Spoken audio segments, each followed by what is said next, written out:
মুহাম্মদুর রাসূলুল্লাহ সাল্লাল্লাহু আলাইহি ওয়াসাল্লামের যুগে বিশ্বনবী যখন কোরআনের তালিম করতেন, একদল কাফের বেঈমান মেলার আয়োজন করত, নর্তকী ভাড়া করত, বিভিন্ন দেশ থেকে আপনার শিল্পী ভাড়া করে নিয়ে এসে এই কোরআনের মজবার পাশেই তারা মজবা বসাইত।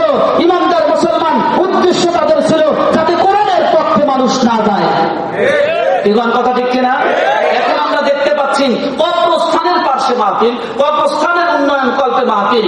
এই কবরস্থানের কথা শুনলে সবার মন নড়ে। যখন তাকবীরের ধ্বনি আল্লাহু আকবার বলে আকাশ বাতাস মুখরিত করে তুললেন, গৌর গোবিন্দের মস্তক হয়ে গিয়েছিল। জোরে কোন কথা ঠিক কিনা? শুধুমাত্র তাকবীরের ধ্বনি। কি বলেন কথা ঠিক কিনা? একটা তাকবীর দেওয়া চলবে, একটা তাকবীর দেওয়া চলবে। লিল্লাহি তাকবীর। এই দিকের আওয়াজ কম হয়, এদিকে একটু বেশি হয়। এদিকে মুরব্বী মানুষ বেশি, তো মুরব্বীদের শরীরের মধ্যে একটু পাওয়ার বেশি আছে।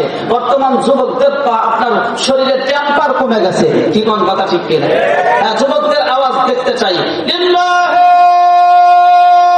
তাকবীর।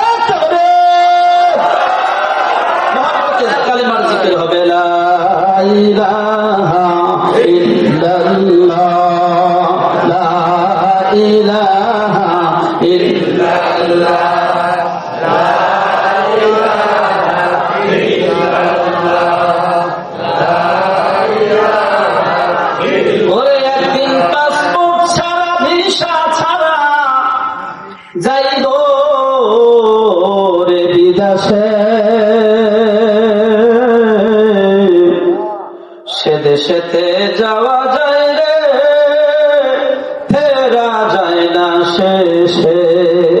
ঠিক কিনা? একদিন পাসপোর্ট ছাড়া ভিসা ছাড়া, একদিন পাসপোর্ট ছাড়া ভিসা ছাড়া যাইব রে বিদেশে। সে দেশেতে যাওয়া যায় রে, ফেরা যায় না শেষে। বড়ই পাতার গরম জলে গোসল করাইয়া শীত চলে দিস রে আমার দেহটা জড়াইয়া। আতর গোলাপ চন্দন মেখে সে দেখাটা একবার দেখে, আতর গোলাপ চন্দন মেখে সে দেখাটা একবার দেখে। পালকিতে চড়াইয়া দিস বরের বাসে। সে দেশেতে যাওয়া যায় রে, ফেরা যায় না শেষে। কালেমা পড়ি লা ইলাহা ইল্লাল্লাহ, লিল্লাহি তাকবীর।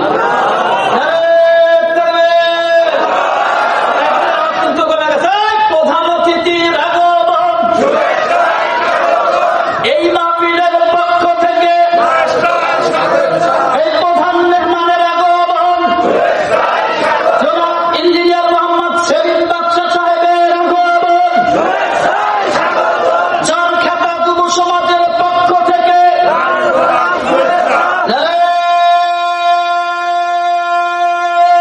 তাকবীর। লা ইলাহা ইল্লাল্লাহ, লা ইলাহা ইল্লাল্লাহ। জোরে হয় না লা ইলাহা ইল্লাল্লাহ, লা ইলাহা ইল্লাল্লাহ, লা ইলাহা ইল্লাল্লাহ।